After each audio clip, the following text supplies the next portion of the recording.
Oh, welcome everybody. Boy, it's been a long time since I did that intro. It's been too long. Yeah, all that breaking Mhm. glass. I hope you're all awake now. Mhm. So, Hang on a minute. Let me just. oh, there you There we go. go. I hope that was an energy drink because damn, it's too early in the morning in New Zealand It for that is. record. It's Like, too It's early high noon here. somewhere out there. yes, it definitely is. So let us introduce you all to everyone. I think everyone recognizes everyone, but here we go. First of all, down here we've got the amazing Culture Cats right down here. We're going to start on the bottom here. Good morning, sir. We have next to Culture Cats, we have Kim, always Createful, who does the whole Black Mirror series with me, and we've been on hiatus waiting for Charlie Brooker. Oh God, I can't talk.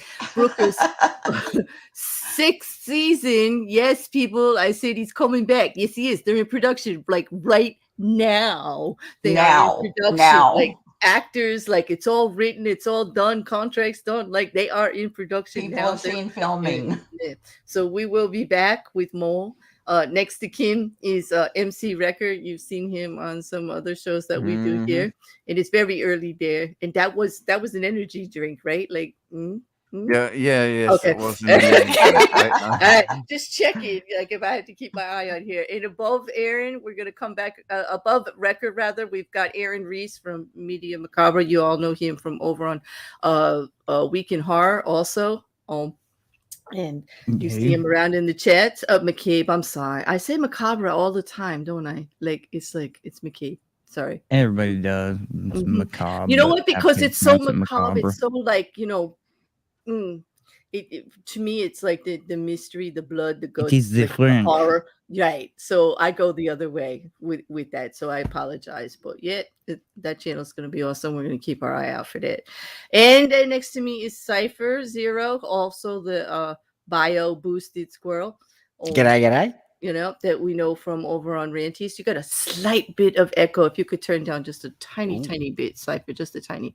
But yep, so that's the panel. So welcome everybody over there in the chat. It's good to see you. Thank you for mods for coming and coming early today. But it's about Bandersnatch. And I guess we should get started. Overview for Bandersnatch. It's an interactive movie that Charlie Brooker put together at the end of the Black Mirror series.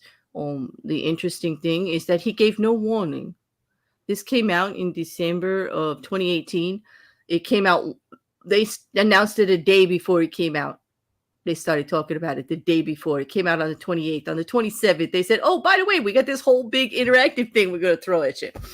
There was nothing about it ahead of time, which was quite... That's the best kind of marketing.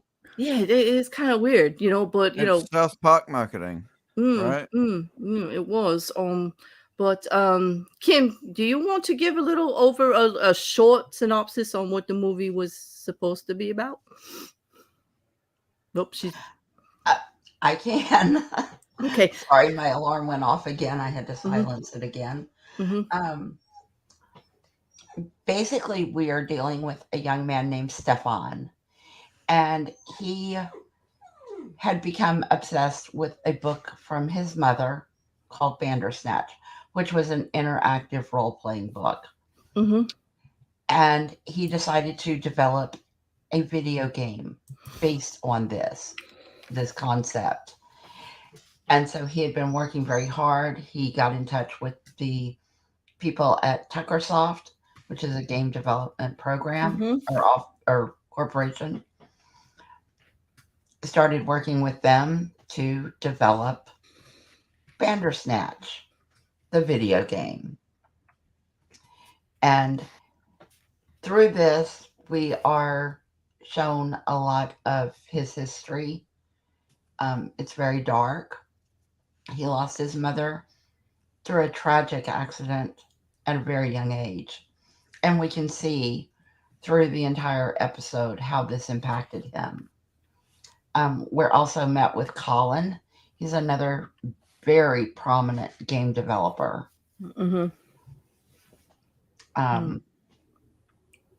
So basically, it's just it's about the development of the game. Yes. Yeah. So all right, so let's go around. I'm going to start. Let's start on the bottom. How'd you Kim? Cats, if you can hear me, to unmute. I'm here. I've got it right this time. I remember to unmute. I know. And being one of the bigger fans that I know of out here on YouTube for Black Mirror, which is like how we started talking about it right away. Mm-hmm. What was the first bit in the beginning? Okay, when it starts doing the interaction. I mean, because this is an interactive movie, and for those of you that aren't aware, like that, you get like 10 seconds, boom, boom, boom, that you gotta like pick things. Were you prepared in the beginning is what I wanted to ask you. Let's go through the first steps. Like you're watching the movie and that first thing comes up, right? And you're like, I've got to say, I just didn't know what to expect. Now, with it being Charlie Brooker and Black Mirror, I knew it was going to be good. But I just, off the bat, I just want to throw something out to anyone who's watching that hasn't seen this before. When I watched it, I thought, oh, that was good. And I just made this assumption, and I know you're going to talk about this later on, but I just made this assumption that the choices were kind of arbitrary and you were always going to get to the same destination. Now, I'm not going to spoil anything because I know you guys are all go into that. But so I watched it, and by chance, my brother watched it and got to the same destination I did. So I kind of thought, well, that was good. You could make some minor choices that don't make any effect on the story. The story's going to be the same. Everyone's going to see the same thing. And how wrong I was. So I wasn't prepared for just how vast the thing was, but I didn't realize it at the time. So I don't want to give too much away or ruin what you're going to say later on. But yes, if you haven't seen it, it is worth doing it again and again and again. All right. Well, one of the things is that they say that there are 5 definite solid endings. Like, which is the one that you and your brother got to first? We got to the one where they had the fight at the end, and can I spoil the ending? Can I say yeah? Oh, you can. You know what? They're all gonna. This is 4 years old. There's no spoiling anything. Would you all agree? I mean, can we all get a consensus here? There's no really spoiling anything. At this stage, yes. Anything past a year is not spoiling. It's exactly. Right, and it's not going to spoil the conversation. Yeah, it's not going to spoil the conversation because we're going to, for this, we're going to go by, like, if you guys haven't already seen it, anybody in the chat or who's watching on YouTube now, it's on Netflix now. And I have links to the Reddits and to the Discords, to the wiki below, to, everything that you can to get to it. And by the end of this, we're going to give you plenty of other articles and cheat sheets too. So if you haven't watched it, just listen, entertain. There's going to be enough entertainment anyway, even if you haven't seen it. But I would recommend you try to get through it a couple of times and be prepared because I don't know, Katz, how many times did you see it already? Like, well, more recently, since we were doing this, I've seen it. I must have watched it another 4 or 5 times. But like I said, after I watched the first one, I enjoyed it for what it was, but thought I'm not going to get anything new out of it. And how wrong can you be? Right. Once the articles start coming out, and there was like a flurry of everything after it was out for like a few days, like everybody was going crazy. Kim, how many? Kim, how many times? All right, let me just find out how many times everybody saw it. Like, Kim, how many times have you seen this? My final viewing was this morning, and that was number 9. 9. Okay. Wrecker, how many times would you say we went through it? I think we went through it at least a good 2 or 3 times, mainly, but then we did a whole bunch of test viewings. Right. And I'm going to confess here, I love Charlie Brooker, but I never watched Bandersnatch until recently.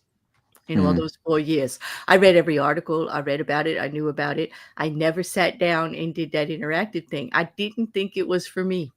Like, I didn't. I'm still shocked. I aren't you shocked? Because I am like the biggest. Shocked. I appalled.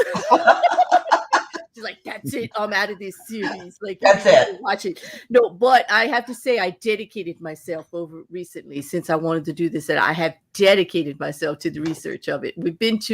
We found every ending that they talk about, and we the first time that I went through it, I got lost in there for hours. Like I got many different endings because I just kept going. It kept throwing me back. Let's just say Brooker bounced me around like a damn ping pong ball with my first experience. So I think I was right to hesitate to see it right away because he really messed me up a little bit there. How about you, Aaron? How many times have you seen it? Twice. I did it once yesterday to all endings, and then once when it came out to all endings. There's a systematic approach that you can use if you know how these are built, because they're based on choose your own adventure games that I used to play when I was in elementary school, the books.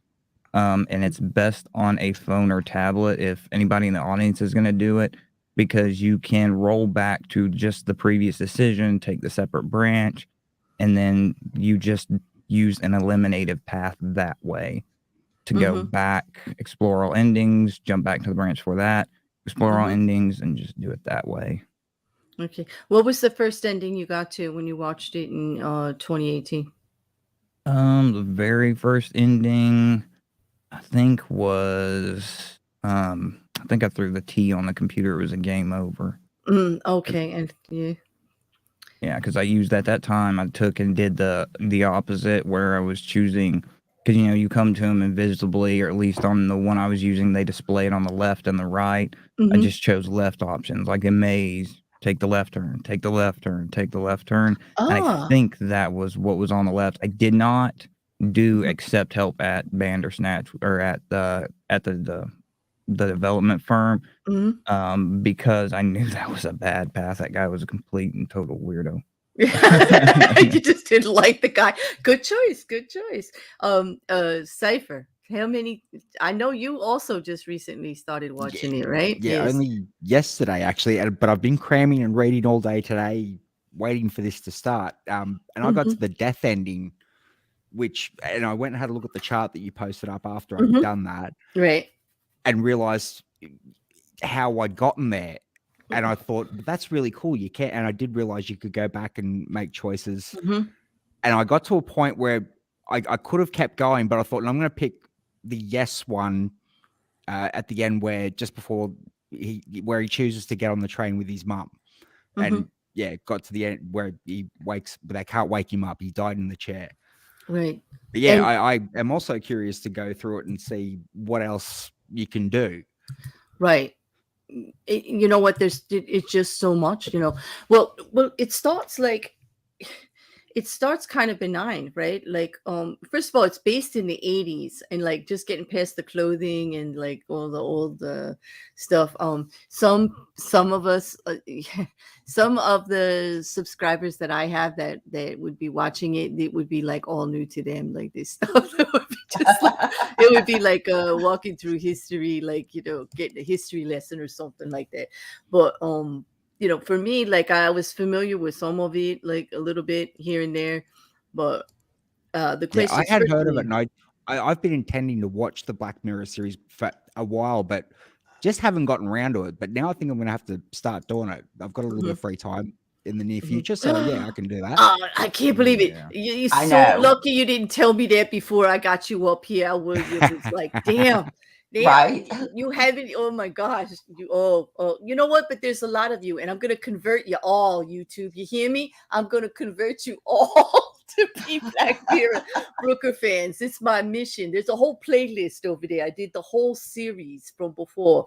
So like as you watch them, Cypher, there's like other stuff. There's a zillion. I mean, there's zillions of YouTube videos out about it. Yeah.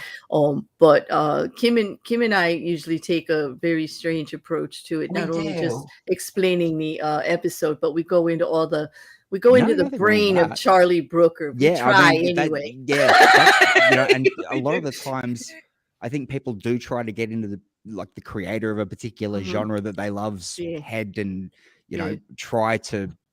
If they're doing their own sort of thing with it, or, come up with a version, they try to emulate, as Stefan does the whole way through, trying to emulate, what was the creator's name of Bandersnatch? I can't remember.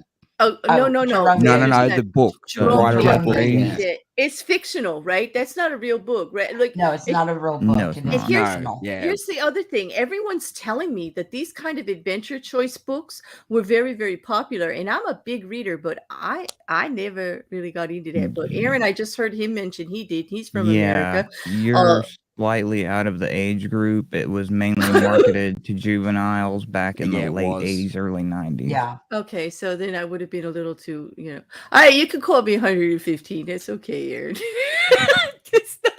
But you're right. I I got into them, and I'm a '90s kid, so well, I guarantee there's some still on school shelves up into the early 2000s, if not later. No, but and Kim, you too. I know Katz, did you get into adventure books like this? Like the book that they're trying to say was based on this? I've never been a big reader as an adult, but excuse me, when I was a kid, I do remember having one, and it was about this kid who was trapped in a castle, and he had to solve clues to get out the castle. And obviously, whichever direction you wanted to go, whatever you thought the answer was, you turned to a different page in the book. And I remember as a kid thinking that was the best thing in the world. And I wasn't a reader, but I must have spent months with that book.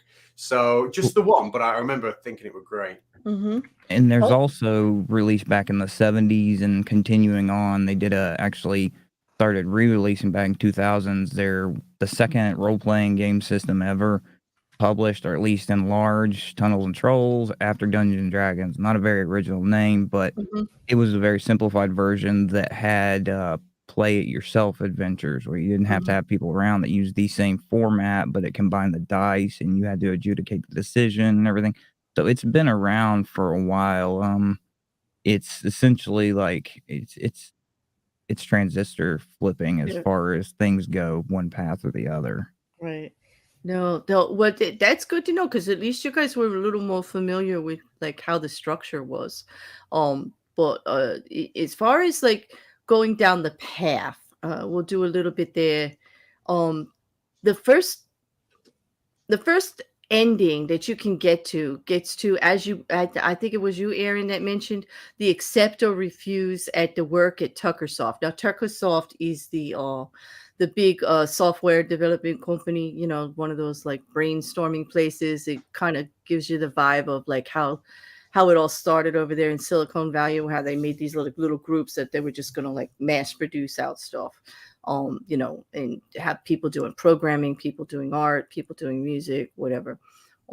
That was the first one when Stefan gets offered a position there to finish Bandersnatch. Now it's all about finishing this game that he's showing them, right?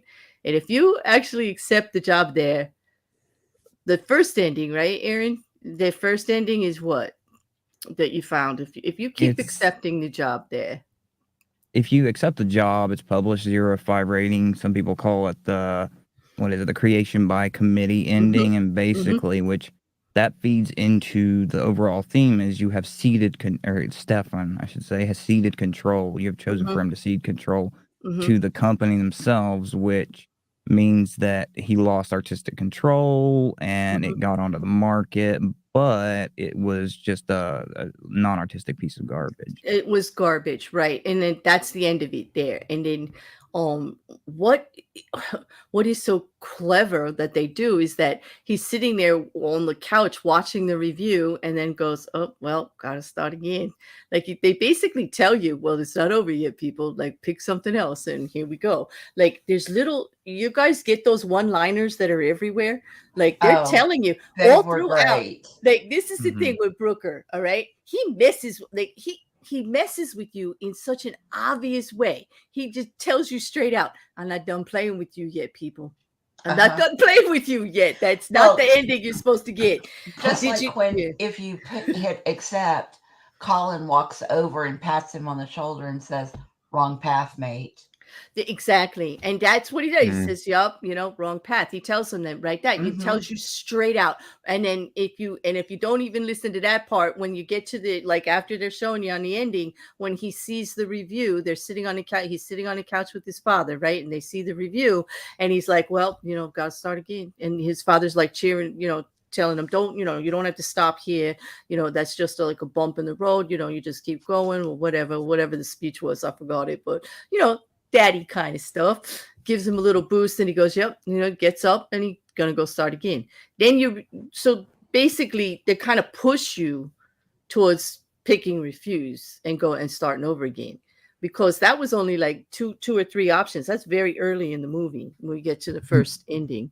Correct. Well, it's also it's about tutorial integration with games, because you don't want to make people read this whole mess of stuff up front, but you want to acclimate them to it. And you'll see the same thing with the therapist later on, but this shouldn't come too out of context, where she asks you if you want to rehash a memory and you say no. Well, then she'll cue you again and say, sometimes you'll find something new. And that is your cue to go back and keep going back and re-exploring loops. And it's a brilliant way of teaching the person how to play. Because with that one, he gives a second chance, or gives, and she speaks a second chance and emphasizes it and says, I'm telling you, you want to do this. So it's very smart. And I want to bring that part up here. It's like we got to that first hard ending that Aaron just talked about, the Bandersnatch, with publishing the actual video, it getting it trashed. It didn't succeed. And so they throw you back in the loop, and you get back and you pick refuse and you go for it again. And we get to the next soft ending. Now, this is a soft ending. And when I say the word soft ending, I'm going to mean one of those places where it puts you, it puts you at an ending where you're just going to loop yourself into insanity. And I'm telling you from experience, my first experience with this movie was more than 2.5 hours. And thank God I wasn't alone. Because mine was between 3 and 4. Yeah, if I was alone, I would have chucked my computer at the end of it. I had to keep pausing and taking breaks. Okay. Well, I'm already insane, so I was good to go. Now, if you understand programming scripting, that's something I'll talk about, because that actually outfeeds into this. The way it's constructed, he integrates it into the narrative. You're actually way better off to explore this because you understand how it's constructed, which is a crazy thing, because there's a version of this now. There are multiple versions. I mean, anybody that plays video games seen them. Supermassive Games, the series, is probably the closest I can think, where they have you make those swift decisions between one choice or the other. But because they're using a much more advanced system, it has more interactivity, stuff like that. And you would think, oh, well, that would make this garbage, but it's not, because it's just like they say, that the limits that are placed on you make you do better, or make you enjoy something more. And that's something with this, is because you're confined to this very specific set of corridors to explore. You can't climb walls. There are no doors. And that's what makes it so fun, because room Z exists, and you're just trying to walk around until you finally get to that point until you get there. And when you that just popped into my mind when you're talking about that, how he's using all of that gaming and the technical language and the actual process. But then he throws the damn white bear symbol at us, okay, and shows us what the actual white bear symbol means. It's just the yes-no process of... It's a pathway. It's just a pathway for all kinds of diagrams, mapping, gaming, all of this repeatedly. And I'm just like, well, thanks, Charlie.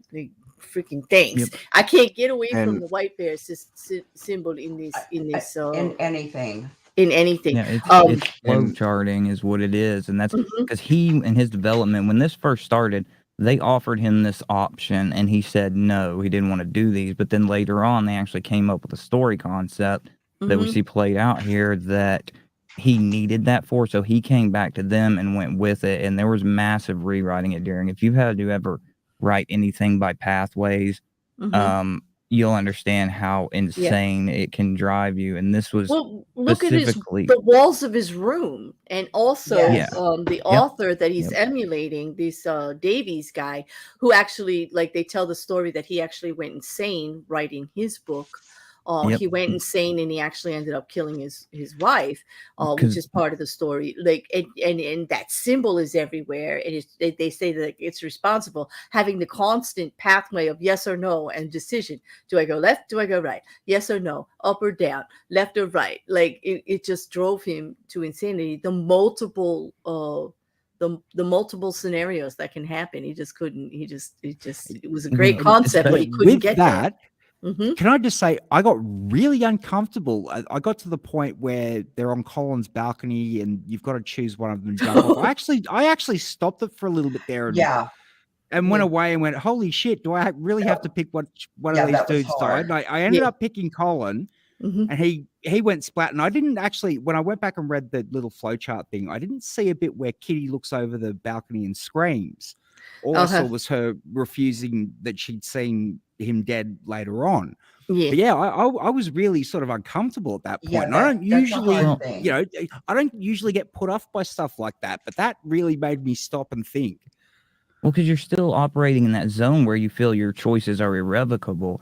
You haven't gotten comfortable to the recycle of it yet, and that's part of it. Is him saying to you, "Don't be afraid. You can always go back and redo this." So again, it's that tutorial. And I didn't realize that at that point. I thought, okay, well, if I do this, am I going to have to start over and choose another path? But no, it got you can go back and pick other things. Which is a great fucking way to do things. Sorry, it is, because the first place you can get stuck is with the T on the computer or shout it dead. Like if you pick T on the computer, you're going to be looping and looping no matter what you choose. Back and forth. You're going to be looping and looping and looping until it automatically going to bring you back, and eventually. Did you guys get to the point? Like, I know I did, because I stuck at it, kept looping. It will eventually pick for you. It's like, okay, dummy, you're not doing it. It does. We're gonna no more T on the computer. You shall shout at Dad because I want to go forward. You shall shout at Dad. Damn, that's like your only option at that point. Yes, and there's several times when you get hit to a soft, what I would call a loop, because I don't know the gaming term as precisely, but when you get stuck in a loop like that, the game is meant like they've got it written in there that it's going to progress you forward, like it's going to let you play around a little bit, and then finally it's going to go nope, boom, you're going forward. We got to get out of here now. It is a loop, and if it's the computer doing it, it's called a fatal loop. It's what will lock up your computer and crash it. Because you can't get to the next ending if you keep picking T on the computer. If he keeps throwing T on the computer instead of shouting at his dad. If he doesn't shout at Dad, we don't get to the next soft ending. Well, actually, hard ending. It's a hard soft, ending. Hard. I don't know the language. I'm trying to bite my tongue. Please. There's what they call concrete endings, where you go no further. You don't, unless you physically go back. But it's not going to loop you back and give you an option to choose another ending. It's like, that's it. Game done. Game over. All right. At this point, there's several things that happen like pretty quickly. Yes. I'm going to say, who is all right. So when we get to let's just say follow Colin path, right? You're going to get to an ending there, and just like Cypher, you were talking about picking between who dies at the balcony, right? Because that path happens pretty quick. You follow Colin. Right? I read that was what the way I picked it was I refused the job. Followed Colin at that point. Took the acid. And then followed him out on the balcony and picked him. And you picked it, and then what happens? Because what happens what happened then? He dies. Like he jumped off. Colin. I didn't see Colin again until I think there was a bit where he came back, but then he disappeared again. I think I might be wrong on that. But he doesn't come back. He has something dropped off to you. That's right. The intern, and I remember reading the intern can give him the tape, or if you choose Stefan, Colin will give you the tape. All right. Well, if you pick Stefan to jump off the balcony. That is one of the hard endings right there. They're going to put you through a scenario where the rating of the show. All right, so it's all of the endings. Have you noticed? Like you guys, did you notice that all the endings have to do with the rating of Bandersnatch as a game? Yes. All right, so you know you're at an ending when they start talking about the rating of Bandersnatch. That I figured out pretty quick. Like that if I got there, I was on a path towards an ending. Like if I got there, and if you picked Stefan, right, and he dies, of course, because he jumps off the building high off acid and splat, down on the ground. There's no rating for the movie. I mean, no rating for the game. Right? Yeah, it was terrible. I didn't even get close to it. Yeah. All that happened with me with the game was he worked on it and didn't get anywhere near even releasing it. Yeah. It's basically they're kind of, I think it's 3 real mixable options there at the top level. There's supposed to be more beyond that, but you've got what happens to him, crazy.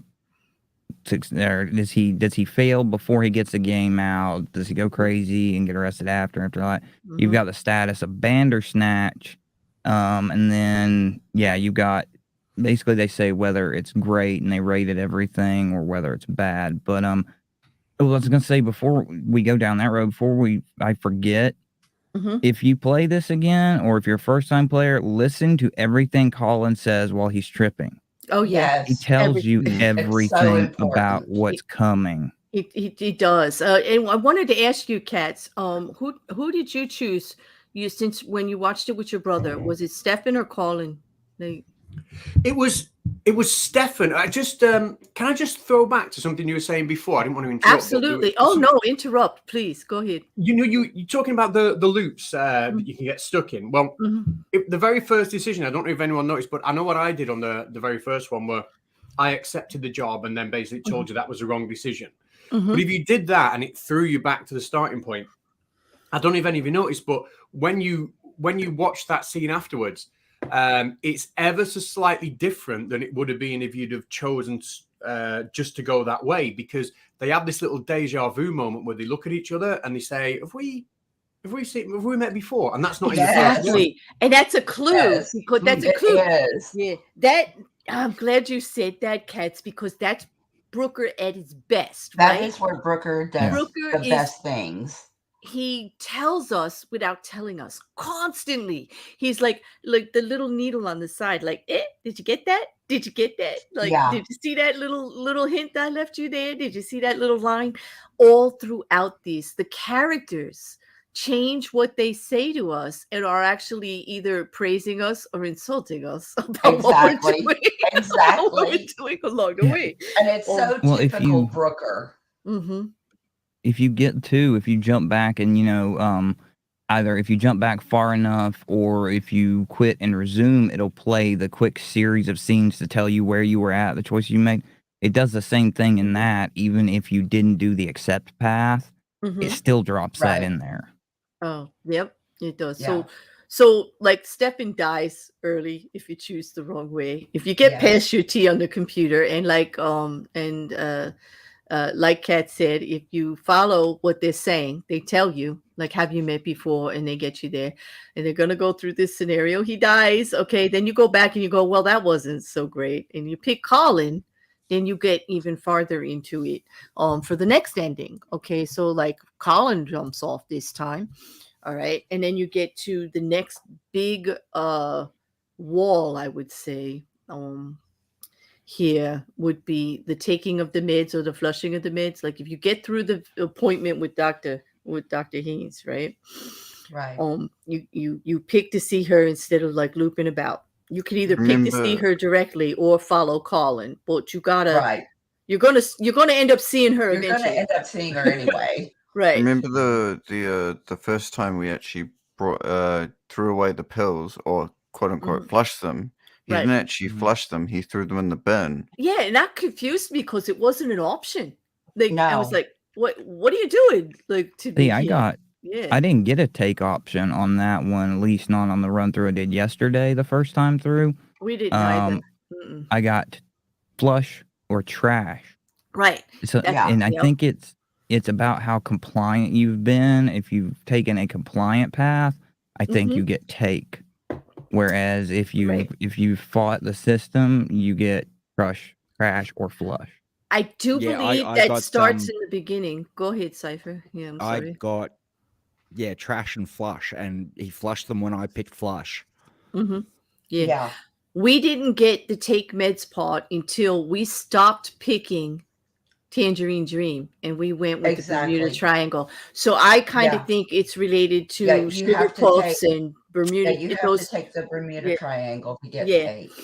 Because every time, like, because of course I like Tangerine Dream. I just chose it over and over again because I liked it. But apparently Brooker was telling me something else. Like, you got to go the other way. You got to go Sugar Puffs, Thompson Twins. You know, then you got to get down there, like to that, because that's the only time then I got the take meds part. And I have to say that looking at one of the charts helped me get there. Actually, following one of the instructions to get to an actual path helped me with that, because I would have just kept looping back there with the two beds.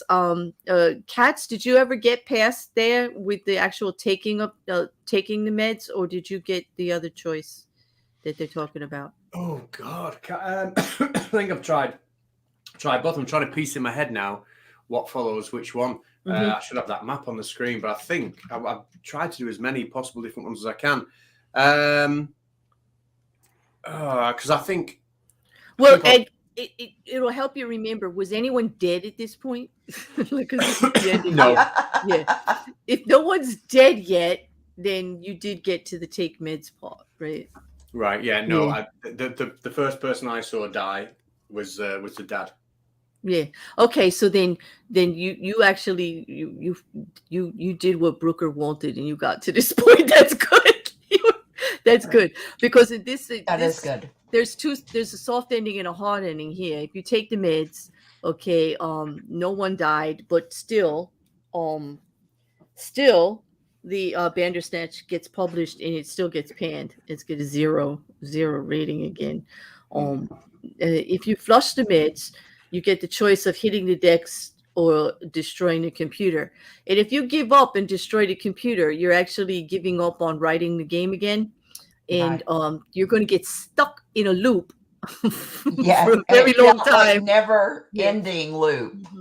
Because apparently Brooker doesn't like quitters, people. He does not like quitters. He does not. No. Well, there's a note on that too that I'll mention later about control and everything. But talking about him taking the meds, I think that's him.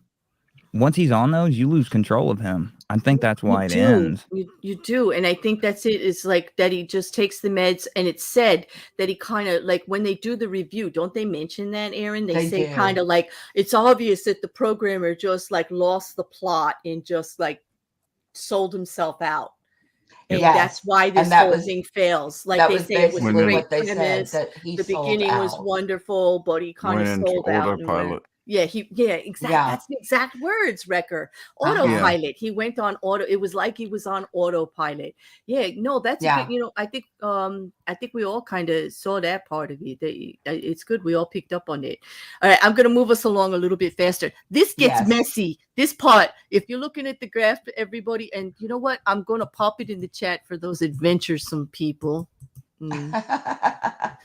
Should you dare? That's what I'm looking at. Okay. Where it explodes. I'm looking at it and I'm like, maybe left or right to left, or we want to go, I think left to right, maybe kick down the pathway symbol Netflix. Well, if we did like you said about the left, right? You would have ended up at the very first ending that a lot of us end up at the very end, like way down. But if you followed left, like you've been saying, Aaron, that was actually right smart. You would have got to the ending where Stefan dies with his mother really quick, because you would have hit desk, you would have picked up the book, you would have did the entry of toy, you would have found the rabbit, and I know people listening are going, what the hell you talking about, Claire? What rabbit? Like this. I can't give you all the little scenes, here, but basically his mother did die on a train accident in one of the scenes, and before he thinks his father hit a rabbit on him, and he actually delayed his mother taking a later train by looking for that rabbit. And it's a whole big thing. It's like it's a guilt trip. It's a this is that. I feel guilty. Okay. It's also the first time we get a pick at what they're trying to say about PAC, which is like the control thing Aaron was another mentioning. thing, program and control. Program and control, which now they're going to say, well, was this a social experiment? Is this child just been a social experiment of his parents all along? Like, no, you know what? I actually really enjoyed that storyline where they brought in like the scientific aspect of trying to figure out what would happen if they actually did set up someone to make a choice at a certain time and whether or not they could come back. That was brilliant. I thought that was some of the best writing I've ever witnessed. It was really good writing, but as a parent, I wanted to smack the hell out of them. That was like they were messing. Well, and it kind of reminded me of Stranger Things at the same time. So, people at Netflix have a fetish for torturing children in scientific labs. Well, Brooker does. Brooker does. Brooker does. We know from Archangel. Yes, and we just know from us, even as adults, he likes to mess with us, like constantly. Well, there you go. Yeah. So back in the 80s, one of the popular themes, and Dean Koontz was a huge writer on it, was lab experimentation, and it's when stuff about MK Ultra first came out, stuff like that. I think that's what's really playing into that plot line is government experimentation upon people, because they did it earlier, but it didn't come into the public consciousness until then.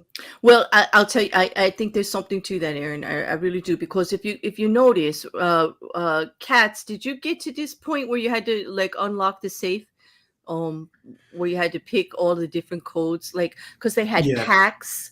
Right, which would have been like a code we would know from Black Mirror. Then they had Pact, which was program and control, and toy, and like they had a whole bunch. But there was one on here I never got to. There's an option here called UFD. I never got to it either. I never got to that password. So you like had to. No, I didn't. Yes, we did. Yes, we did.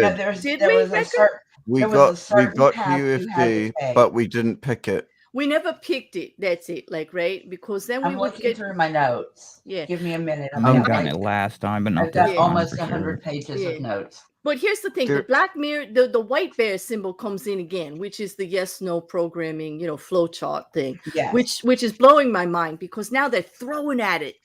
Like, first of all, like for Easter eggs, where Stefan lives with his father. Did you guys see that house? Yes. Was that not the white bear symbol? Okay, look at it another way also, Claire. Because if you look at the bricks, yes, it is the white bear symbol. But if you look at like what I call entryways, windows, doors, it's the Black Mirror logo. It's a duo, right? Okay, so does that qualify as a double Easter egg? Damn, yes, Brooker. Yes. Yeah. Okay. So, one thing, kind of at a critical point, this is actually a really good thing, or good point to point out something I noticed, is he talks about parallel realities and everything. So normally at this point, you are exploring realities that have kind of been laid out. The things are there. They've already happened. You're looking through them to a degree. As far as like what points you're getting to, it's based on past events.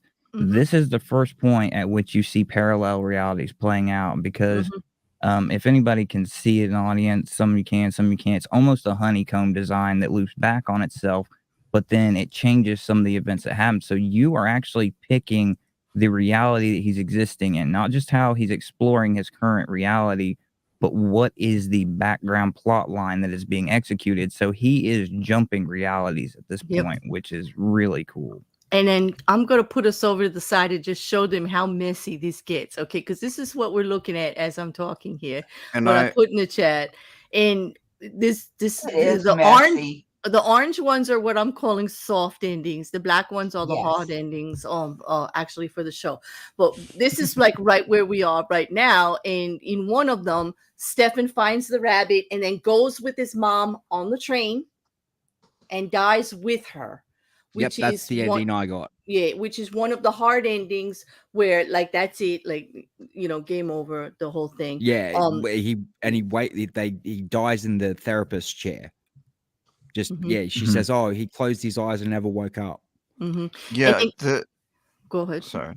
Go on. The interesting thing that I took note there was that it's basically saying that yes, there are parallel universes, but every single parallel universe is interlinked. Yep. So if you die in one, every other parallel possibility also dies somehow. Right. Isn't that exactly what Colin says before he jumps? He does. Like he tells it, he goes, doesn't matter if I jump because I'm going to be alive everywhere else. I'm just going to be dead in this one. And he's telling Stefan, it doesn't matter who you choose because, it's going to go forward from here. And then it contradicts it. Yeah, then he does By because it keeps killing him. It keeps killing him. Exactly. So I'm curious now. I'm going to ask Cats again. Cats, did you get to kill Dad? Did you get that far before? I did. No, I did. I killed that. I definitely chose to bash Dad up. Okay. And and then cut him up. And then you did. You chopped him up. Okay, so that's an important. That's an important here. I want to take a poll here. Cypher, did you chop or bury? No, I actually backed off from killing Dad twice. Oh, you did. Oh, you mostly because I'm a pacifist. I would, Okay. I'm just not a fan of violence, so I didn't want to see, Stefan murdering his dad with. I did see the bit where he does snap and hit him with the ashtray. Well, there's no choice. No matter what, he hits him with the ashtray. Whether that's awful, he hit him in the ashtray in the thing I got in the office after he found the PAC files. Yeah. And that should have been a clue right there that they wanted you to kill Dad no matter what. Yeah. Like you were going to kill Dad no matter what. Exactly. Like, you don't have a choice. You got to kill Dad. The story Dad I was played a prick through anyway. seemed more... yeah, he was. And the story I played, to me, when I think back on it, was more about like the alternate timelines and what can happen and how Stefan went back and affected. He got the rabbit out of the safe and put it under his bed so he could find it and then go with his mum. Right. So you were actually, you're on the Steven's gonna die with his mom path there. But okay, so Aaron, did you kill Dad right away? I didn't kill him the first time because I was trying not to close out options, but I killed him like 6 times after that. Chopper berry. Chopper berry. It forced me down the berry path once. But the rest of the time I chopped him up because I assumed this was good evidence disposal. I didn't think the idiot bastard was going to put his dad's head on his chest of drawers. I'm like, hey, there's a dog sniffing around there. Like, I got that clue from the beginning. There's a dog sniffing out there. I ain't burying nobody in the foreshadowing there. That was such excellent foreshadowing. Yeah, it was. They kind of give you little hints, but I don't pay attention. Like, Kim just like with the ashtray, they focused on that ashtray so much. Yep. You knew it was going to come into play. As soon as he watched his dad stubbing out the first cigarette in the morning, I knew that was going to come into play at some point. Okay. Yeah. Now, right here. There was also a more subtle one at the beginning with the cereal choices. Yes. If you listen a little bit longer, he mentions that the Frosties were a little bit too childlike. Yeah, he does say that. Yeah. Well, he says they're both pretty kitty wink, but you'll have it one where there's something similar to that. But if you watch his hand, he shakes the right hand one. What are they? The puff. Yeah, he does. He shakes those at you. Now, Claire. Yeah. Going back to the ashtray, because we know that was heavily foreshadowed. Right. This is where I have an Easter egg for all of you. Mm-hmm. And it is one that I have not seen anywhere. Not in any of the articles? Okay. Nothing. All right. When they focus in on the ashtray, if you pause it and you have the ability to enlarge the photo, the pack of cigarettes is called Wraith. Oh, no. Really? From 15 merits. From 15 million merits? Okay. Yes. Bad guy. All right, here we go. All right. I did not pick up on that, and this is why we're partners in this, because I'm like focused on the cinematography and like the music and what is he trying to tell us behind it, like this and that, and you're like actually looking at what he's showing us all the time. And I'm always looking past that to try to see like what is it doing. But that's great. I have not heard that in any of them, and I looked at a lot of the. I hadn't either. And last night I was doing my frame by frame watch. And that's how I caught it.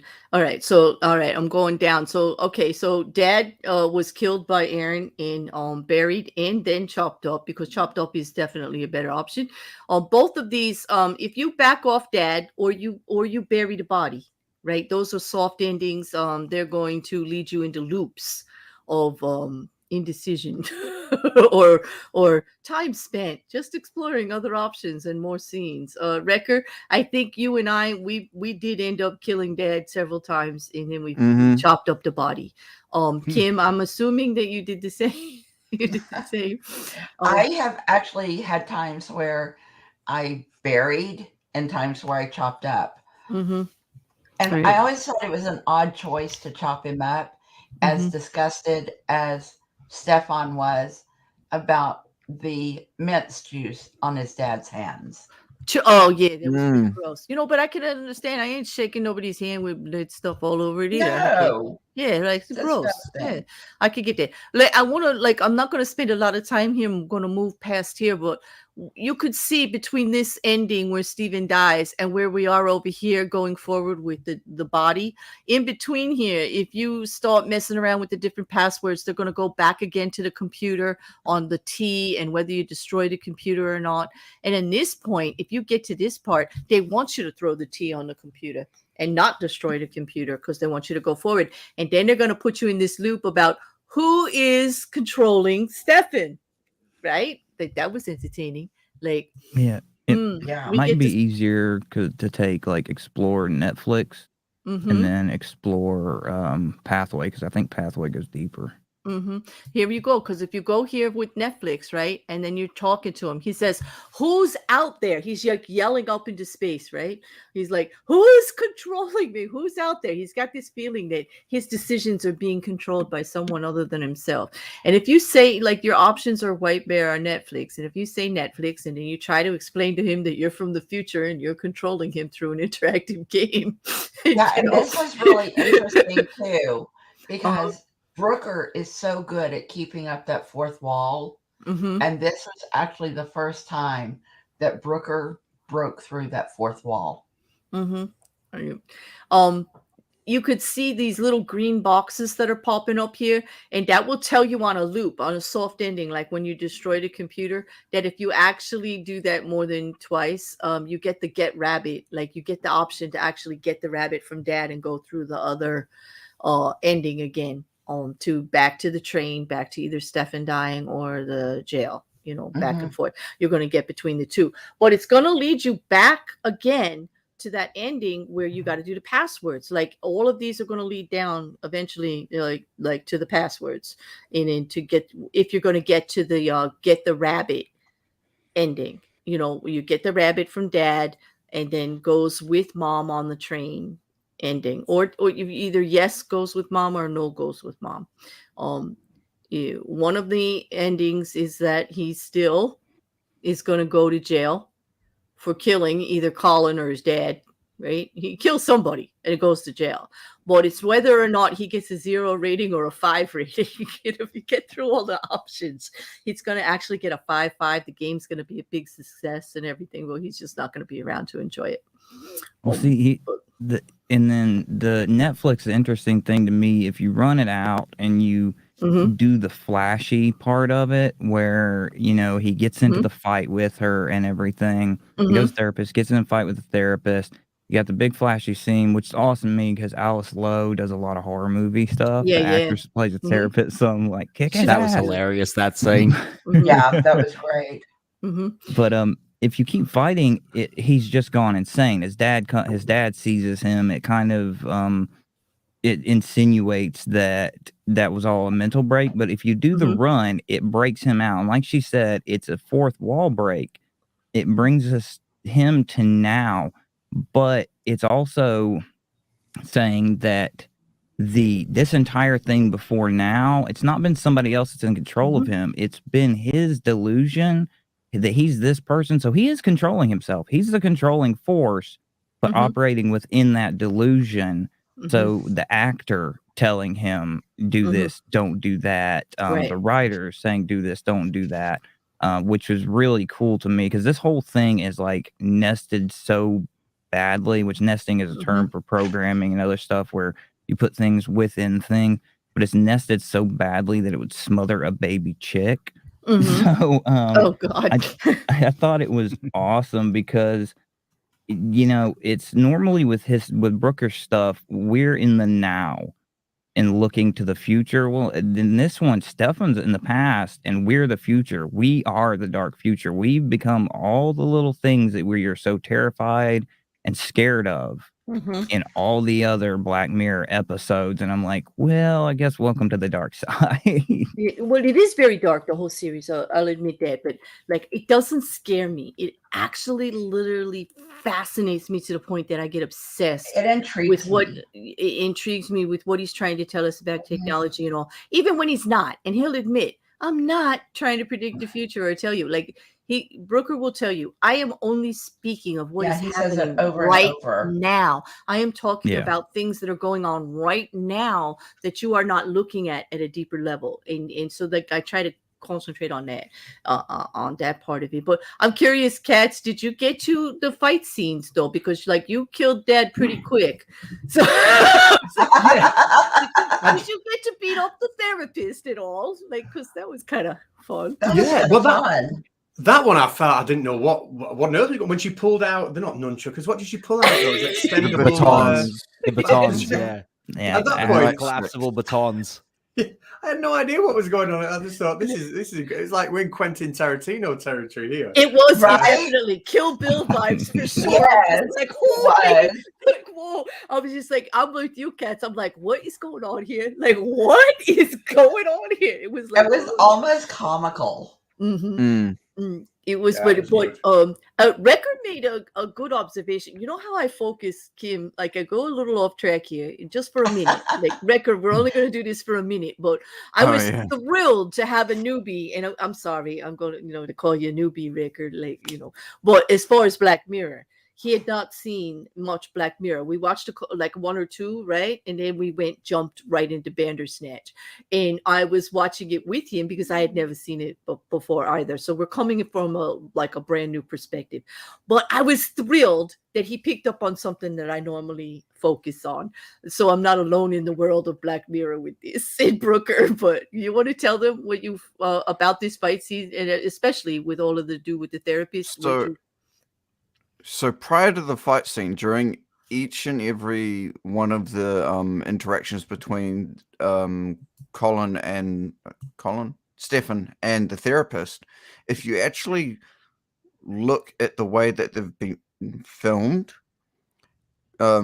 Stefan almost looks like he's been filmed with an older style camera, as opposed to the therapist, who appears to be lit more professionally and filmed more professionally on a more modern style camera. And even her clothing appears to be more of comes from more of a modern era, right? As if to sort of insinuate that she is not necessarily a part of the story in a literal sense, but she is more of a metaphorical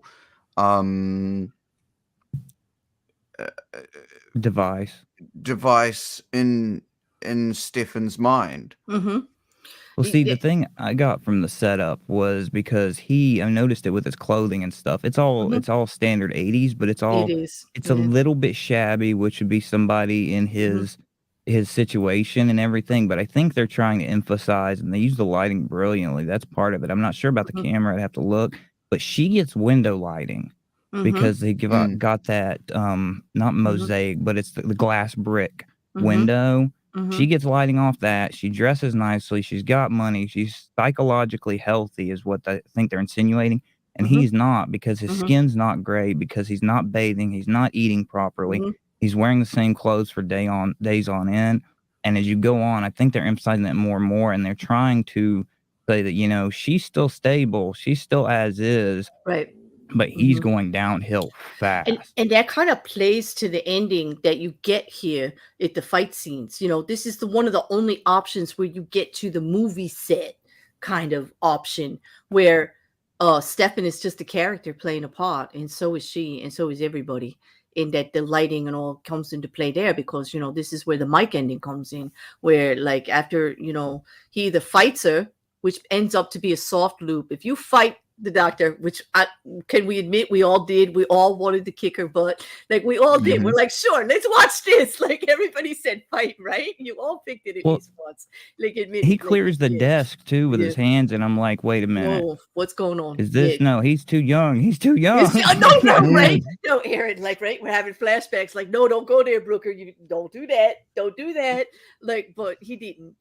It's all about fighting, and it's just how bad they fight and what the options are. Or he leaps out the window because he gets like, I'm not gonna fight her. Like, this is crazy. Like that woman just like lost her mind. I'm jumping out the window. Exit stage left. Yeah. And if he tries to get out the window, yeah. If he runs, you notice, they do the zoom out. He's on set. It looks like the same, and I'd have to go back through and watch it several times or get some pauses. It's the same box from the rabbit ending where it's the PA ending. Yeah. It's the just same another set. set because the door's in the same spot too. So there's two endings. One of them shows you that the parents were actually psychologically messing with this child for an experiment, and that this whole setup with the rabbit, with the mom backing out of the room and all, was the dad, setting him up, giving him drugs, setting him up, taking the rabbit away on purpose, making him go look for, like, putting him in a traumatic situation to do this experiment. And mom was part of it because they are filming mom backing out of the room, so she knows what's going on. That was like, that's when I got mad. I was like, Brooker, I'm gonna go beat up those parents. Like, stop. Like, don't see, even I put got me the there. impression they weren't his parents at all. They plucked him from an orphanage or something. They could be his. All right, the people playing the scientists playing his parents is kind of. I think they may have been just caregivers. Yeah, well, it could be, but the whole thing though, Brooker's calling him dad. I mean, we get to kill him as dad. So because one of the ones, the one I saw, there was a bit where it had his actual name, I think, from the orphanage or something like that. Yeah, it was flicking through the files. Yeah. But I understand why you think that they would be like just his caretakers, because in the office there's all these certificates on the level of his education and everything, and he's a scientist, and they're all in doing this experiment. The whole room is set up like to document a sociological experiment and everything like that, and then they show the lab thing and all of that. But I get it. But the other one using the same room, like Aaron said, it's the same set. Okay, it's just a different angle we get to see it from, and we get to see more of it in the leap out the window scene, where the actual director comes up and says to him and calls him by his name, Mike, and he's like, "No, Stefan." She goes, "No, Mike." And then he goes, "Hey, could you get a medic down here, please? Because like my actor's losing his shit." Like, and it just the way she coldly just turned around and walked around and did her business. Like, okay, done with that. Let's see what happens. Just walked away. I'm like, that's so Hollywood. Like, this kid's method acting went a little bit too far. Exactly. Exactly. Did you get that ending, Cats? Did you ever get to where they showed that room? I didn't get that far. No. You were having fun beating her up, right? Like, it's like, I have to admit, we got stuck there a while, didn't we, Wrecker? Like, we beat her up a lot. Like, we had that fight scene over and over again. We were doing like the options, but I did definitely get that Kill Bill part. So like, that's like one of the middle things. The other one was, if you didn't pick the Netflix option, if you went right for White Bear, which some of us being Brooker friends would say, okay, he's telling us something. Let's go for the White Bear. Yeah, let's go White Bear. Which then is why I went opposite. It's going to loop you right back to whether you're going to kill dad or not. Like, you're not going to get out of this kill dad thing. I'm telling you that. You got to take out dad. At that point, I wasn't as aware of the White Bear symbolism as I am now. And I picked it because I looked at the Netflix option. I went, it's kind of cheesy. Like, it was fun, though. Cheesy. I'll pick this one. Yeah. Yeah. We watched it. I got the choice to pick it later, Mhm. and that sort of freaked him out. He's like, "What the hell is Netflix?" There is actually one pathway that isn't shown on this. When after you've killed the dad, Colin shows up, and you get the choice to either kill him or not kill him. Yeah, that was in the chart. Yeah, I don't think I got that one this time Yeah, around. we did, and there's also when Kitty shows up, and the same thing. Like Kitty shows up looking for Colin. Colin shows up, you either get to kill him or not. Kitty shows up, you get to kill her or not. Oh, and then the guy calls or shows up from the place from Tuckersoft, right? You get to kill him or not. I wish I would have got to the option. I've only seen that in writing, in articles. We didn't get there yet. Like, I'm gonna try though, because I really want to kill him. I think I got that one first time through, I know but that's that been a sounds a couple of little years. weird. Don't come for me, YouTube. But no, he's just one of the options I haven't seen yet. So I would like the choice to say yes or no. I'm not really gonna do anything to him. But yeah, because the options are there. I was gonna say, I think they want you to kill the dad because you've got to eliminate another controller. If you want to get deep, you've got to assume maximum control. So you got to get him out of the picture. Yeah, now you're getting to the end of it there. You're getting to it. You're getting to it, Aaron. I knew we would. That's why I wanted like more of us, because I didn't want to get up here and prophesize or do this philosophical thing on my own. Like, I wanted to show the world that there are Brooker freaks everywhere. We're all in it. We're all in it. I am not alone. We're all over. We are all in it this deep. Like it is fascinating what he gets us to do on a regular basis. But you're right, Aaron. The control program going there, and you have to get rid of the whole thing is about getting rid of the major controls as you go. It's like a lesson in it's a lesson in moving forward and actually just flipping the switch, flipping the right amount of switches to keep the flow going all the way down to the end. But we're back at killing dad, and you still got to choose whether you got no choice. If you back off dad again, right, you're going to get in a loop. If you continue to fight her, you're going to get in a loop. Okay. But these loops all here go to the major endings at the end. Now you see here, I'm going to pull this up. These are the major endings. All of these are hard endings. They will do the credits. Okay. The biggest ending, which I think is the true ending of Bandersnatch, is when the credits roll right away, and that is the train ending where Stefan dies at the very end. When you get to all of this, not in the beginning when they kill him, off, but when you actually got through all of this again.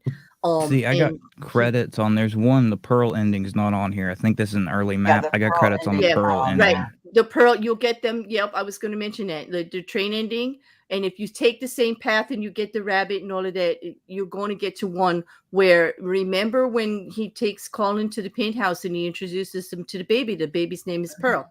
And Colin says, "This is my legacy. This is my legacy." And then we get to one of the endings where the Pearl, the daughter, is actually Stefan's in jail. Okay, and she's gonna relaunch Bandersnatch. She's rewriting it. She's gonna fix it because the ending wasn't right. Okay, and there's another ending there where does she destroy the computer? You get into a big loop, right? She's actually doing it more as a movie for Netflix, right? Yep. And that actually goes into, if you try to get to what they call the secret ending, where you get a QR code to play a game. Okay. Pearl is big on that. If you don't get Pearl on it, and you don't get the code, there.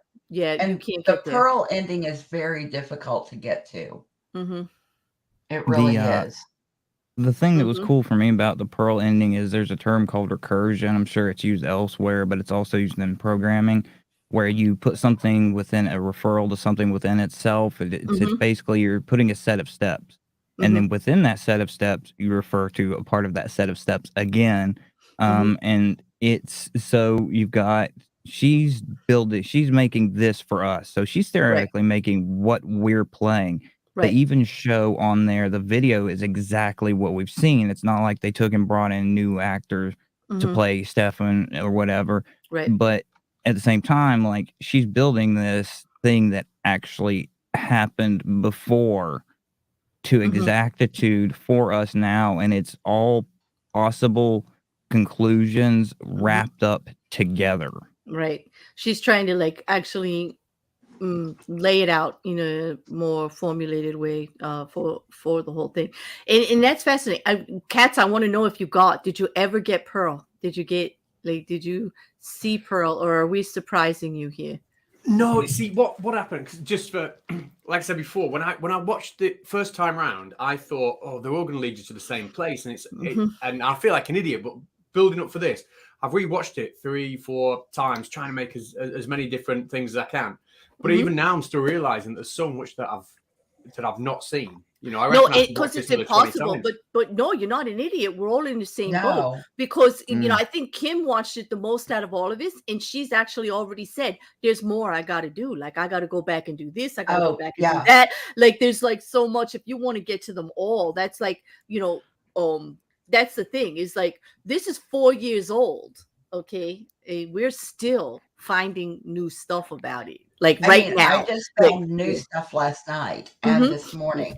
But that's the thing now about I've got to go back and update my over 100 pages of type notes. Well, so basically we've told them, that they're going to be in a loop, right? Basically what we want YouTube and everybody in the chat to know, if you have not seen this already, you're going to get in a loop. You're going to be in a loop.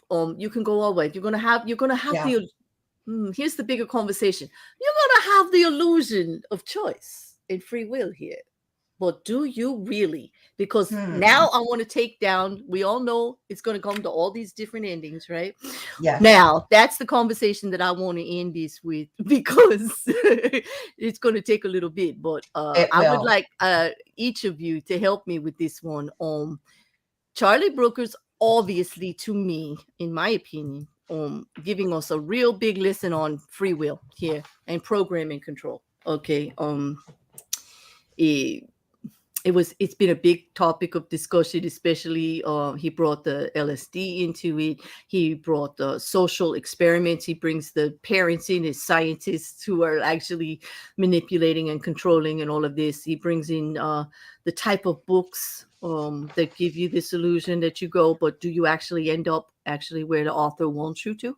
I think he actually wanted the viewer to do exactly the same thing as Stefan does and draw out those pathways and systematically go through it all. Yep. So go ahead. I was going to say that I approached this originally, and I don't know how much he intended or not. I mean, there's always a bias if you've done the choose your own adventure books that's developed. I approached this pursuing best ending. There is no best ending. There's no good ending. There's the longest ending, the most information. And I think really, if you want to look at it from best possible ending, a lot of them that we think of as bad endings are the better ones. Throw tea over the computer, destroy the computer. Obviously, don't murder your dad and bury the body, but back off of dad and take your meds and stuff. And the point is, if you live in this is a theoretical world. He's constructed, but there are actual theories about control. I mean, when you're talking about causal reality, this causes this without bringing in anything super advanced.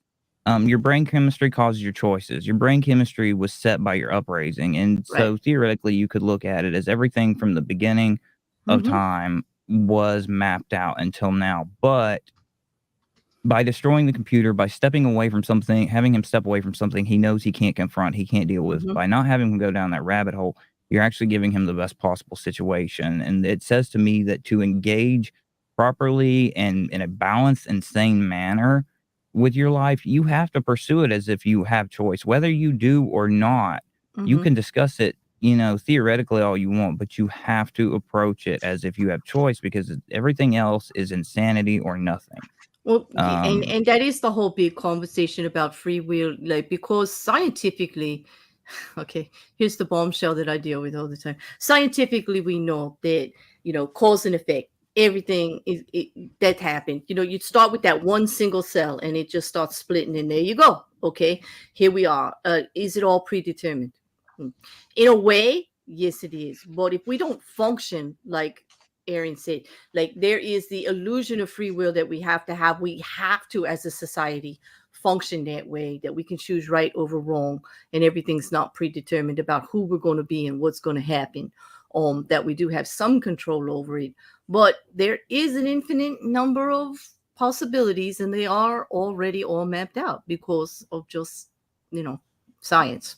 And I deal with this all the time because I'm like a stubborn cuss. Like, I want to believe I do have control over everything. I've been through things in my life that I know I did have control over the outcome, and I want to function that way. And I don't want anybody to take it away from me. And I actually argue this point with philosophers philosophically all the time. I understand the premise, though, that science, like, I get it. I get what they're trying to tell me, but you can't function in a world like that. Like, the world would not be able. I mean, we would go off its axis, boom, like, just everybody chaotically. Like, it would be mayhem.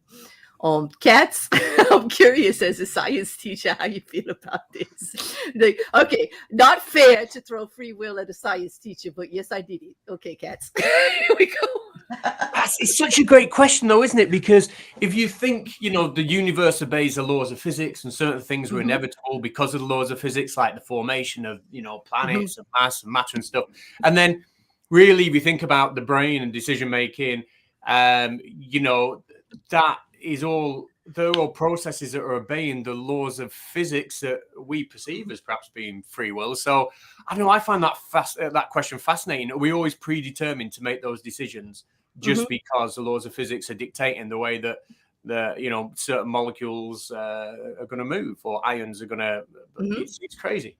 Yeah, we could loop that forever. We could be in a Brooker episode for the rest of our lives if we keep focusing on it like that. Right. I've been there. Like I've been there with it. But I get exactly how Aaron expressed it is where I find myself most of the time. And you too, Cats, because I get the whole science end of it. I understand what they're trying to say when the philosophers say, no, like, just look at it. The world is predetermined. Like, there's no doubt about it. Like, there's only, you put A and B together, you're going to get C. Okay. You got to, like, mess with them to get it any other way. All right. So I understand what they mean. It's like, right? It's the same thing, Kyle, and I get that. This whole thing of Brooker was a commentary on predetermination versus free will kind of test. Yes, I do believe that's my take on it. And Robsky is saying no good ending. It's a bit like a blooming life. Yes, I think that's another thing Brooker was trying to tell us, that our choices lead to the different endings. And like Aaron said, there were good ones and bad ones. Were the bad ones that led to the soft endings, were they actually bad choices? No, they were the things that society tells us to do. Like Aaron said, take your meds, don't kill your dad, like, do the right thing.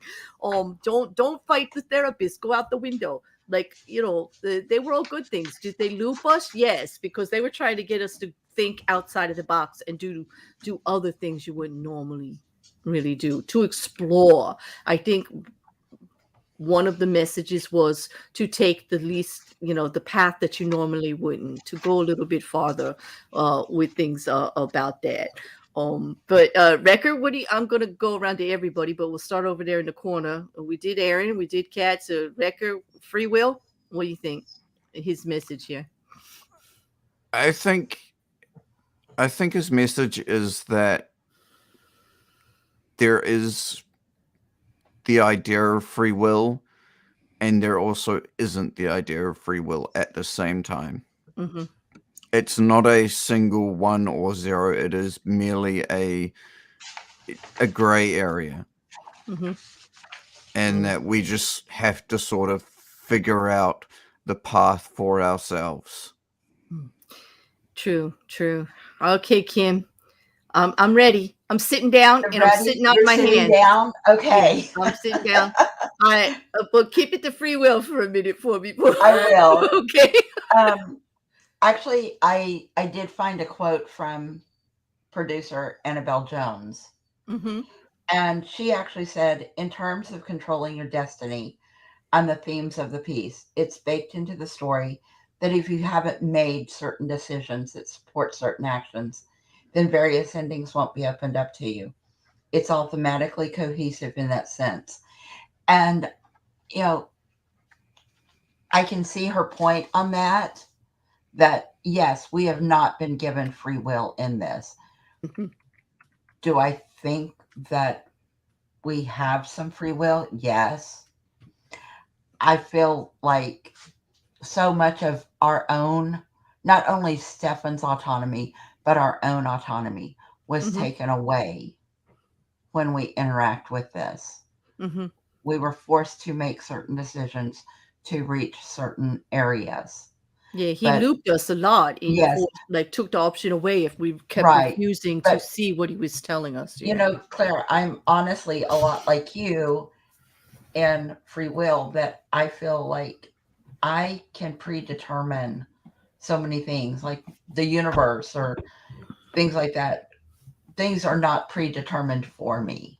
That if I follow different paths, I feel like there are so many things that have happened in my life that have changed me, or that if I had gone another way, would have gone bad instead of where I am now. So I feel like in that way, I do have more free will. Yep.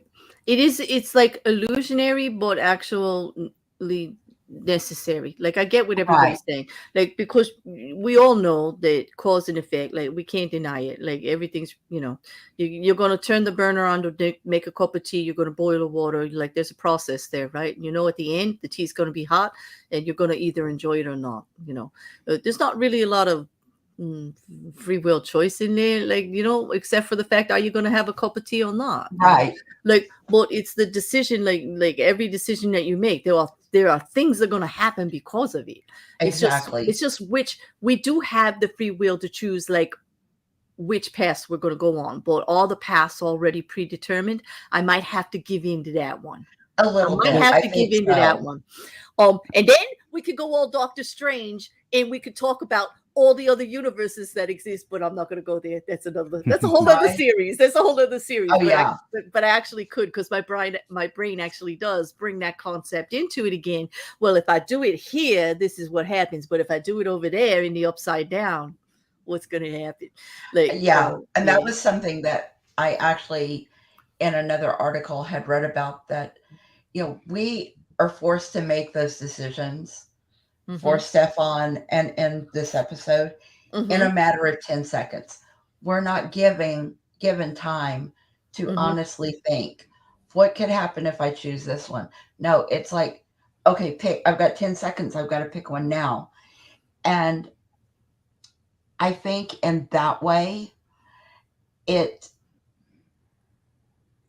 we're hastily thinking about connections that could be between different events. And we're not really allowed to think further than the decision we're making right now in the moment.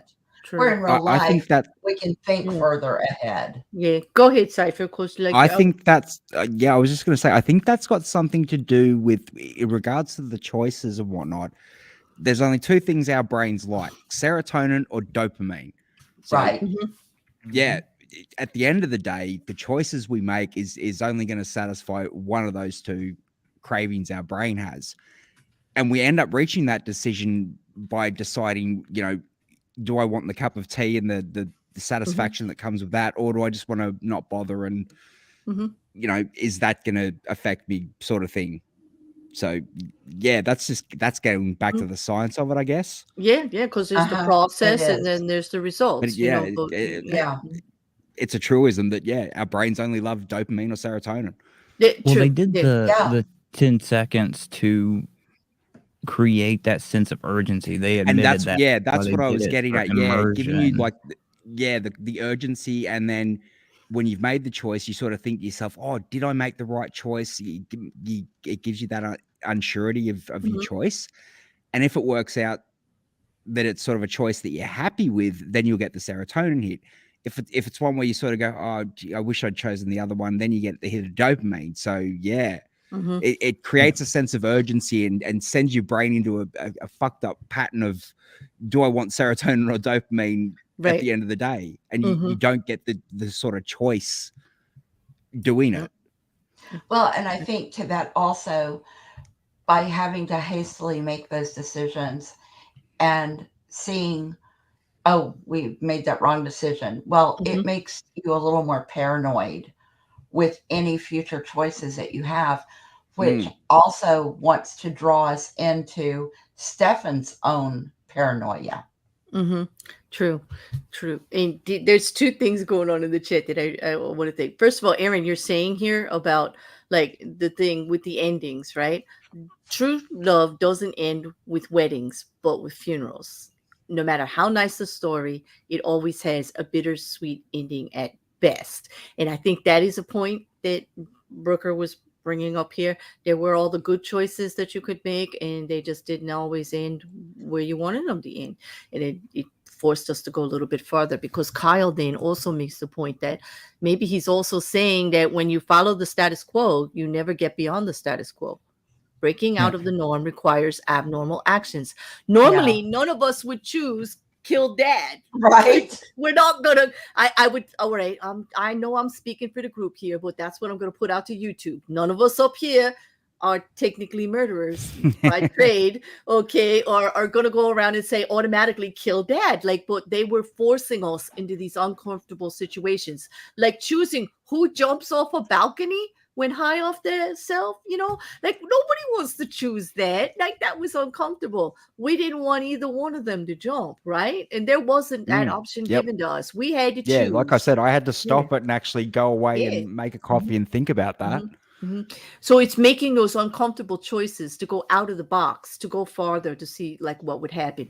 And I have to say that at least when he did make us do that, he did throw his ass in jail every time. Thank you, Brooker. Yes, thank you. Thank you. Don't mess with me legally with this stuff. Like, thank you, Brooker, for leaving my brain alone about that, because I would have had to start sending emails and stuff, and that, you know, that wouldn't have been a good thing.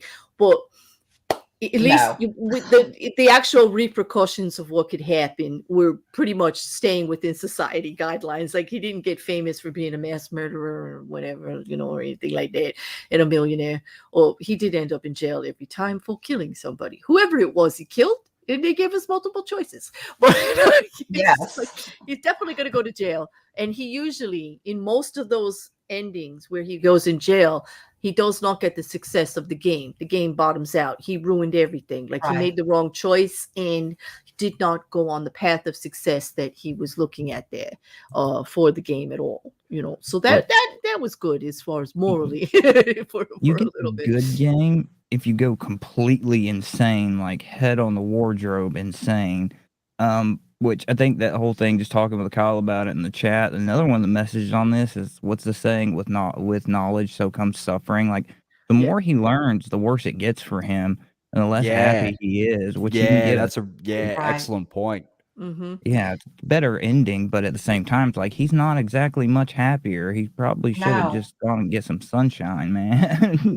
You know, that's the thing, because like, he's in therapy, right? I mean, Kat, you get that from the beginning, right? He's in therapy because of the loss of his mom. Dad's worried about him, whether we believe that's an experiment or not.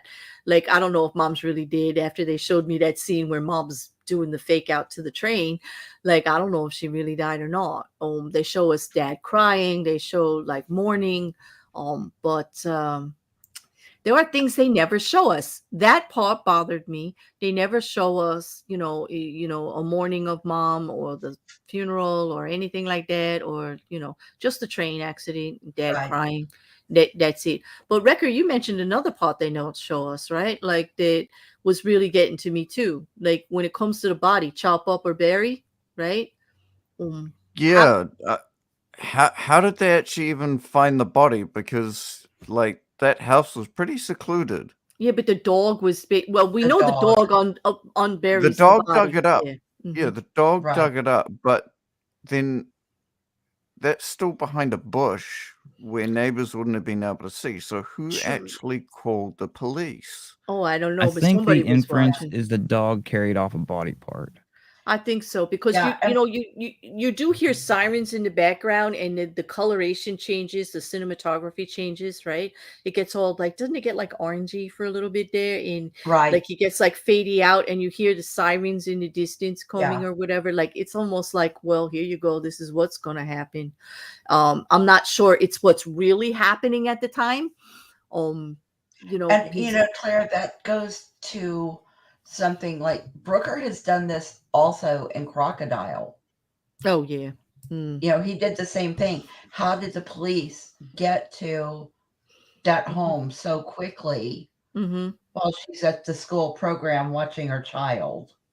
True. How were they? We don't know who called. How were they alerted? We don't know. And with something this big, you're going to see little things like that. Like, I don't think that's it doesn't really take away from it in any way, that little like hiccup, so to speak. At least it didn't affect it. I mean, I thought about it later, but it didn't affect it during the whole process of watching it and picking the options and going forward at all. It really didn't, like, I didn't focus on it at all. It was only when I started getting into the feel of it. Brooker always has this amazing talent of picking the best director, cinematographers, and music background for whatever he's doing. And Spade was excellent for this as far as Slade was excellent. And the Metalhead poster.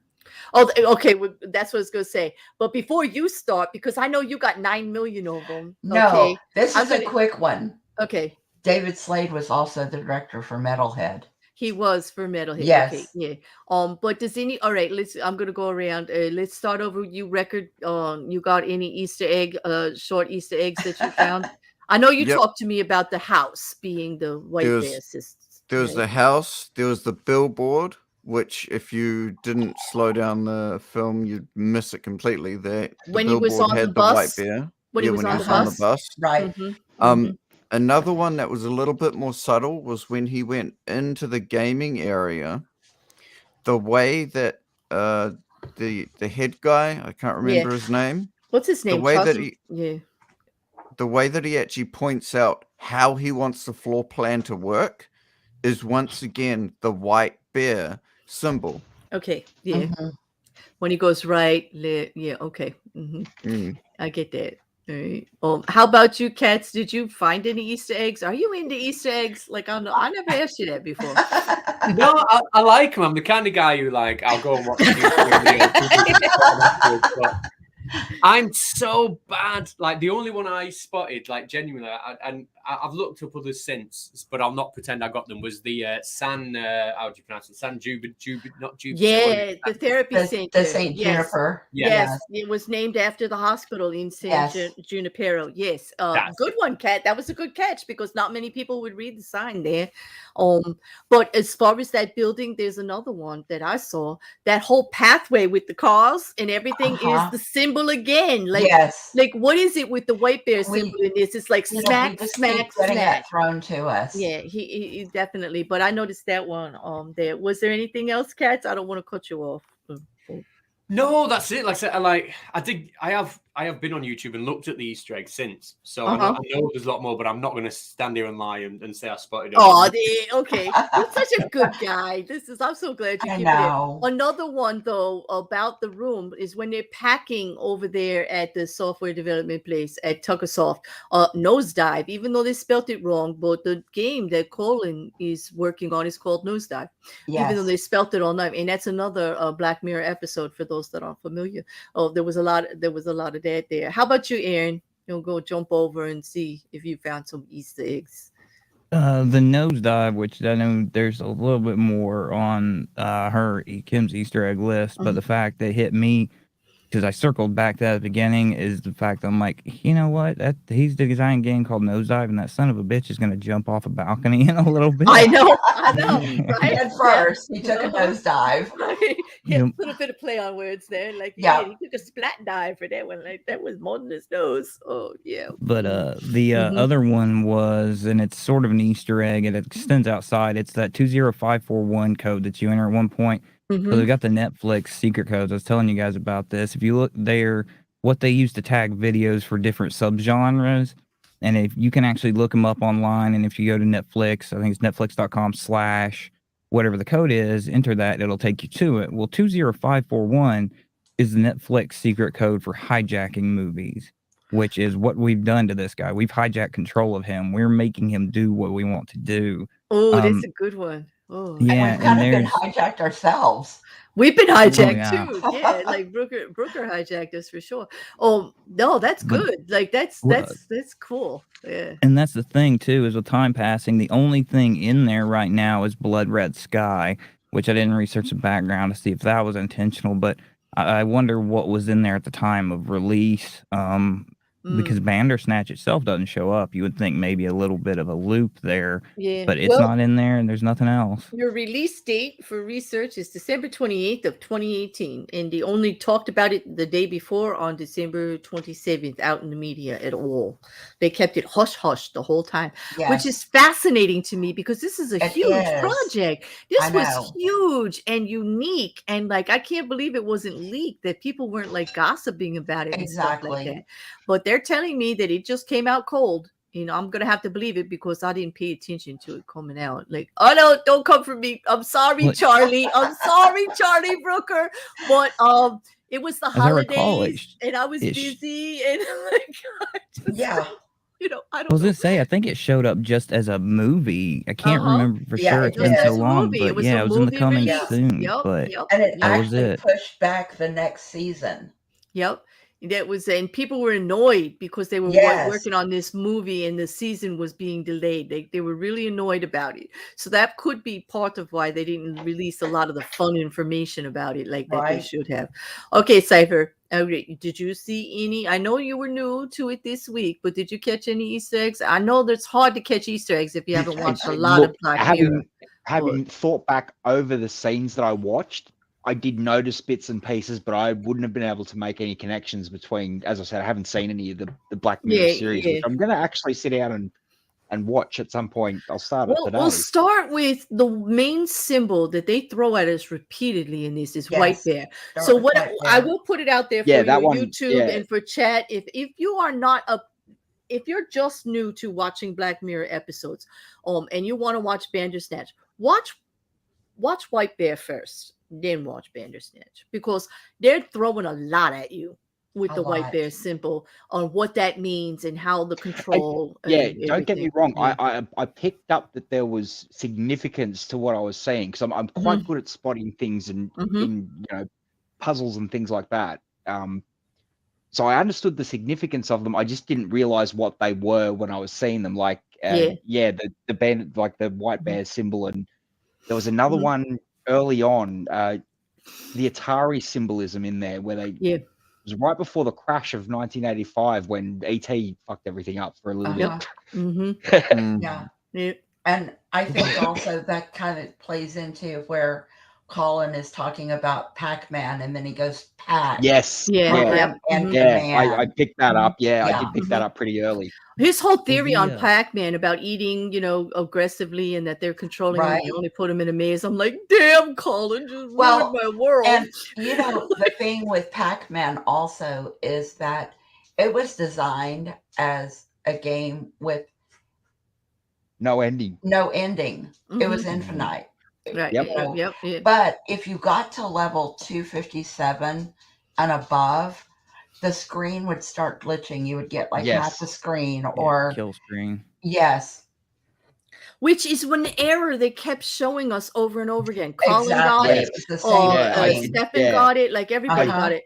That's another one of those Easter eggs that people don't know. Classic Atari crash. Exactly. All right, Kim. So I'm going to give you, like, before we wrap this up, I'm going to give you go on. I know you got Easter eggs.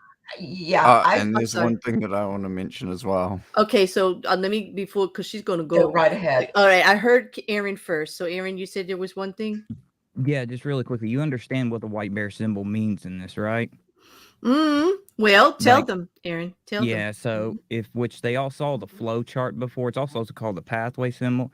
It's in reference to the branching paths on a flow chart when they're designing it. So on his wall. So if you look up the flow chart for this, the thing is all over the place, literally. Everywhere. So everywhere. Two separate choices from one path.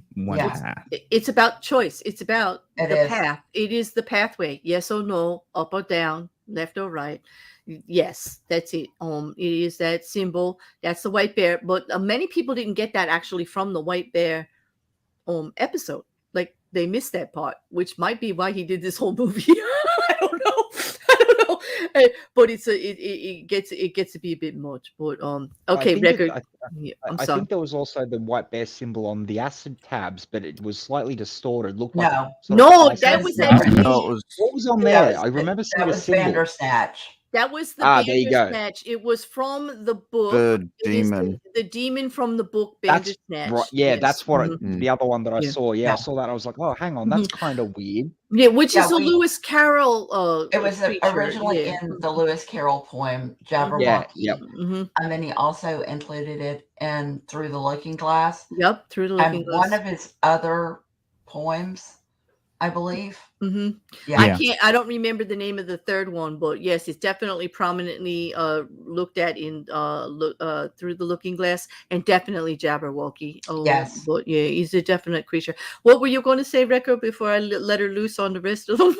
Because we're going to be wrapping up. I don't want to keep cats too long. Yeah. When we did the trail to the secret ending, it says. One of the websites said to run the actual audio that plays through a ZX Spectrum emulator. Just to show how young I am, I didn't know that a ZX Spectrum was an actual console. So what I actually did instead was, as an audio engineer, I pulled up my DAW and actually ran the whole last audio through an actual Spectrum analyzer. And unfortunately, there was an opportunity to take there, which he didn't, but there was nothing of real note. It didn't make a Q. It didn't make the Q code. It got close to though. The pattern was similar, but it didn't get close to making the Q code for the game at the end. But it was like, yep. Well, the ZX Spectrum, I know that we did, or if we got it over here, it wasn't hyper popular. So I'm not sure how much it would have penetrated in the market down there. I know about it just because I'm into vintage electronics. Yeah, there you go. So Kim, I give you a couple of minutes before we. It's okay, very I'm quickly. sorry. You're I know good, you have so many. I'm going to just touch on some of the more obscure ones. So Dr. Haynes, Dr. R. Haynes. We also know another R. Haynes, Rollo Haynes from Black Museum. Oh, yes. So it's been speculated that Dr. Haynes could either be the mother or the daughter of Rollo Haynes. Oh boy, they're really going with that one. Okay, I know. Yeah, they really are. On the white bear glyph that we continually see, when you have the choice to tell Stefan about the glyph, the image actually thickens out and becomes more recognizable as the white bear symbol. At one point, we are shown a newspaper for the Sun. The main story is about Stefan doing away with Daddy. Right. There's a side story about a love machine being developed to find a perfect match. Oh, yes. That's from Hang the DJ season 4. I was wondering if you got that one. And the name of the software company is BRB.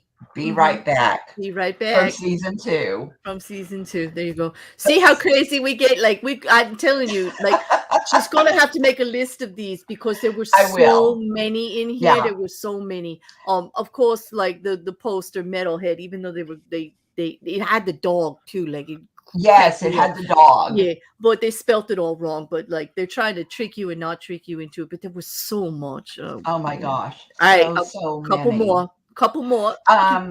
The second one that was headlined was Space Fleet, and if we go back to one of my favorite season 4 of USS Callister, one of my favorites. Space Fleet was Robert Daly's favorite show. It was.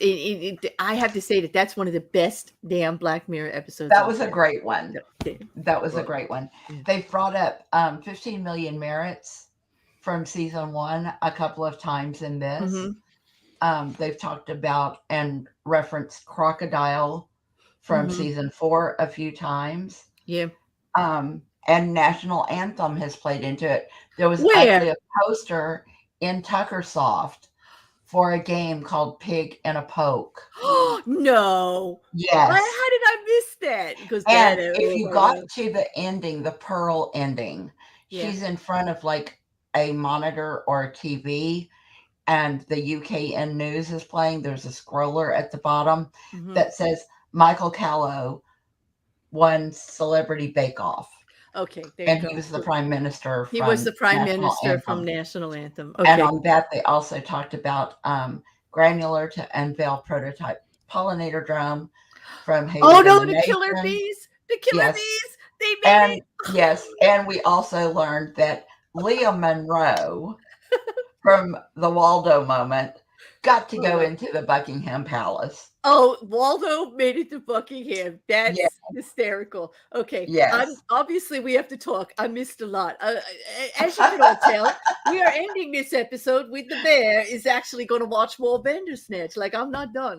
Yeah. I gotta entertain myself until season 6 comes out. But probably another 2 views in me today. Yeah.